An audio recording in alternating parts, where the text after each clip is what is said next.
Okay, now we're in Unit 2. In Unit 2, we're going to talk about some basics of genetics along with some concepts of inheritance and how they relate to blood banking. We're going to talk about the ABO, the H, and the RH blood groups, some nomenclature and subgroups that are involved with the RH blood group system. And then we're going to start getting into some routine ABO testing and discrepancies that can occur during that testing. So this first shorter video is just on the genetics and concepts of inheritance. So before knowledge of genes and DNA was really established, the inheritance patterns of certain detectable traits were observed. So things that we could see, different traits that people had. And we based theories of inheritance on those detectable traits. So these theories are applicable to the study of blood group genetics. So in this section, the genetic terms are described as they pertain to red cell antigen inheritance patterns and as products of specific genes. So some of this may be somewhat familiar to you from maybe a high school biology class or a previous college level biology class, but some of it may not be familiar just because we're talking about these things specifically as they relate to red cell and blood and the testing that we do in the blood bank. Okay, so some basic terminology. A gene is a unit of inheritance encoding a protein, and it's the basic unit for inheritance of a trait. Chromosomes are structures within the nucleus that contain DNA. Humans have 23 pairs of chromosomes, so 22 pairs of autosomes, which are all of the chromosomes other than the sex chromosomes, and then one pair of sex chromosomes. Deoxyribonucleic acid, or DNA, is a double-stranded polymer. Polymer is a substance with a molecular structure of similar units that are bonded together. So double-stranded polymer made up of nucleotide monomers. A monomer is a sugar, phosphoric acid, and a base. The base is either a purine, which is just a type of chemical compound, and that can either be adenine or guanine, or pyrimidine, which is either cytosine or thymine. So the DNA is what carries the genetic information. Nucleotides, which are the basic building blocks of your nucleic acids, they're going to combine in pairs as adenine, thymine, and cytosine, guanine. So adenine always pairs with thymine, cytosine always pairs with guanine in DNA. Okay, ribonucleic acid, or RNA. So this, it most often occurs as a single-stranded structure made up of nucleotides like DNA, but uracil replaces thymine. So the pairs in RNA are adenine, uracil, and then cytosine, guanine stays the same. Another key difference is substitution of ribose in RNA for deoxyribose in the backbone structure. And there are 4 major types of RNA. So you've got ribosomal RNA. So RNA is translated into peptide. RNA polymerase 1 transcribes ribosomal RNA. Then you've got messenger RNA. So this is the initial link between the information stored in DNA and the translation of that information into amino acids. RNA polymerase 2 transcribes messenger RNA.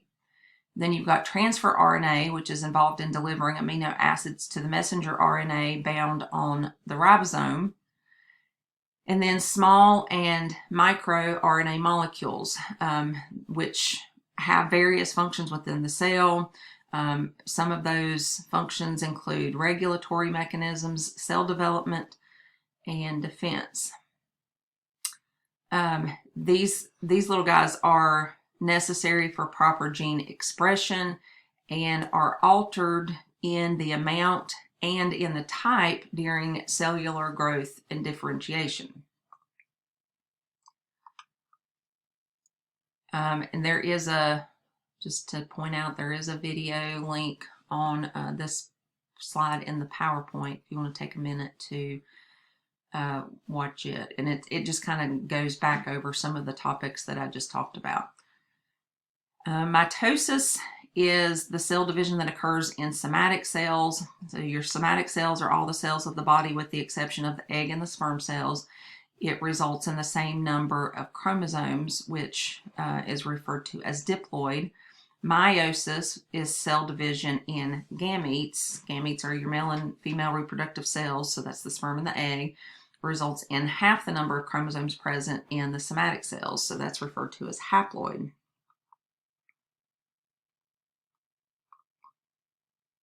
Okay, phenotype versus genotype, and this is something that we'll continue to talk about or apply these concepts throughout the rest of the semester.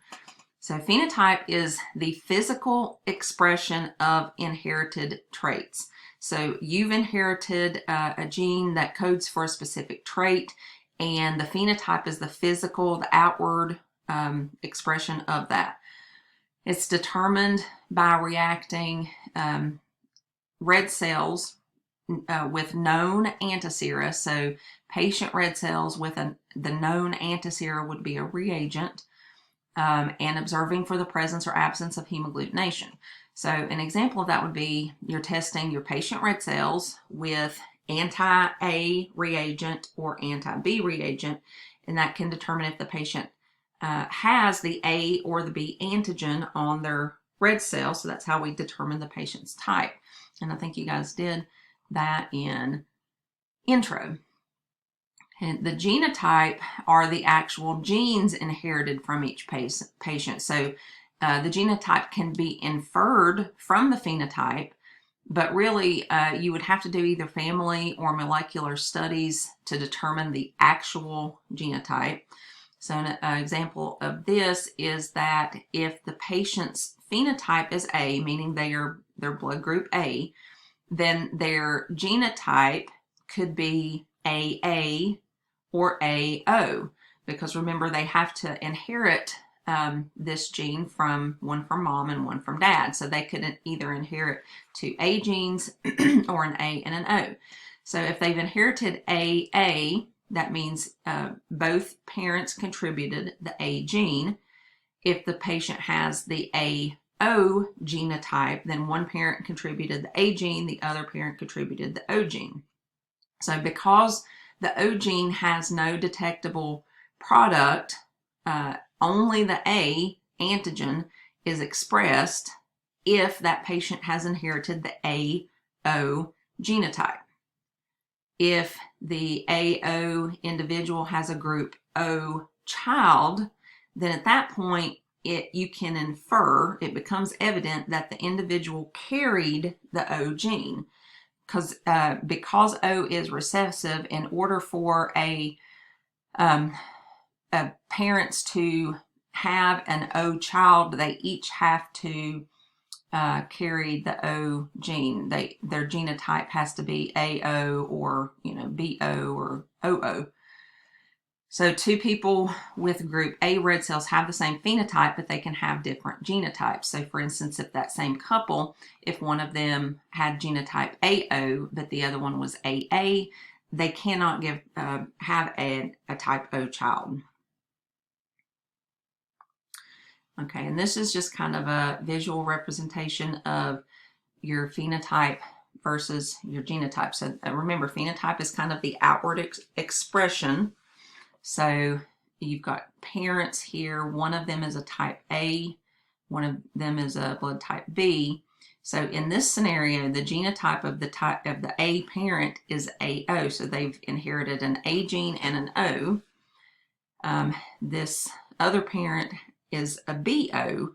So here are all the possible phenotypes of the children that they could have and how those pair up. This is a different scenario though. This parent is type AB, meaning that they've inherited the A and B antigens. or that they have the A and B antigens on their red cells, this parent is a type O, and a type O person can only be genotype OO because O is recessive. So then there you can see the outcome of the children that they may have. Okay, Punnett squares, and you guys may have done these in intro also. So this is just like a little tool that you can use to illustrate the probabilities of phenotypes from known or inferred genotypes. So it just visually portrays the genotypes of the potential offspring or the probable genotypes of the parents. So this is kind of similar to the previous slide. You've got one parent who is a B genotype, one parent who is OO genotype, and then how do each of those come together? And then from that, you can determine what the baby's, what the possibilities for the baby blood type is, but then from each individual one, you can determine what the phenotype would be.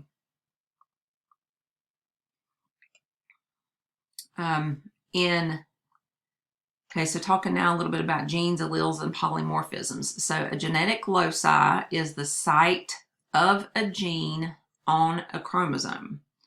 Alleles are alternate forms of a gene at a locus. So this is where we get into the concepts of homozygous and heterozygous. So homozygous is a trait that is made up of two of the same alleles. So that would be, example of that would be a person who has a genotype AA, BB, OO. Heterozygous is the trait is made up of two different alleles. So those would be those folks who have blood types or genotypes AO or BO or AB. And then this is just kind of a visual on that concept. Okay, in serologic testing, the concept of homozygous and heterozygous inheritance is important with some of the blood group antigens due to the strength of the antibody or the density of the antigens on the red cells. So when antigen density varies between red cells of different individuals, it's usually because the inheritance of the antigen expression. So this is commonly seen with the MNS blood group system, which we'll get to, I think, in the next unit. This is known as dosage effect. So dosage effect occurs when there is stronger agglutination seen when a red cell antigen is expressed from homozygous genes. There is a video in Moodle on this concept that I would recommend watching. Okay, a centromere, this is the constricted portion of the chromosome at which the chromatids are joined and by which the chromosome is attached to the spindle during cell division. Antithetical, so this term just means opposite antigens are encoded at the same locus. So genes are in specific places called genetic loci. Several different forms of a gene called alleles could exist for each locus. So for example, A, B, and O are alleles of the ABO gene locus. The term antithetical, which means opposite, refers to the antigens produced by allelic genes. So for example, the KPA antigen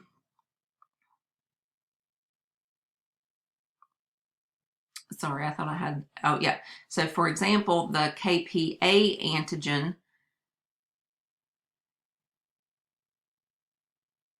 is antithetical to the KPB antigen. So KPA and KPB are examples of alleles in the KEL blood group system. So it's just kind of a different version.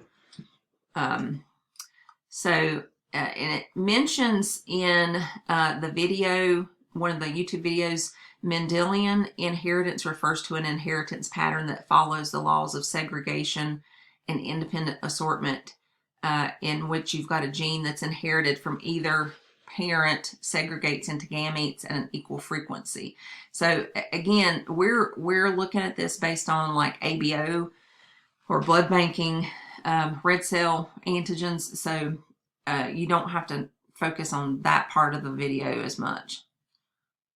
Polymorphic is a genetic system that expresses 2 or more alleles at one locus.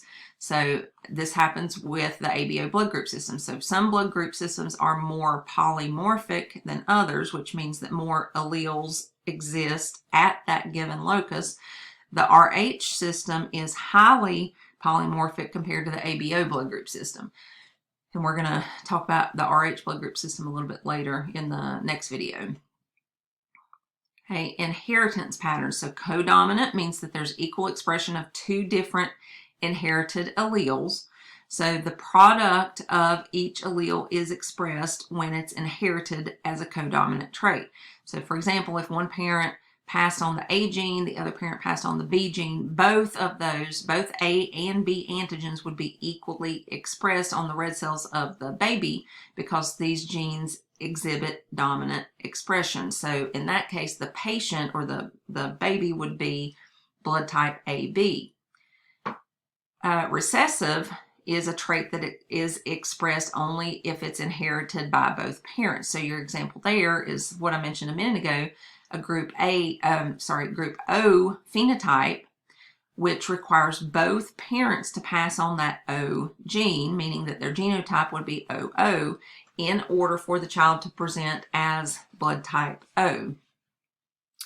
And then dominant, so a gene product is expressed over another one. So codominant means they're both going to be expressed. Recessive means it's not going to be expressed unless it's the same gene is inherited from both parents. And then dominant, the gene product, one gene product is expressed over another. So that would require only one form of the allele for the trait to be expressed.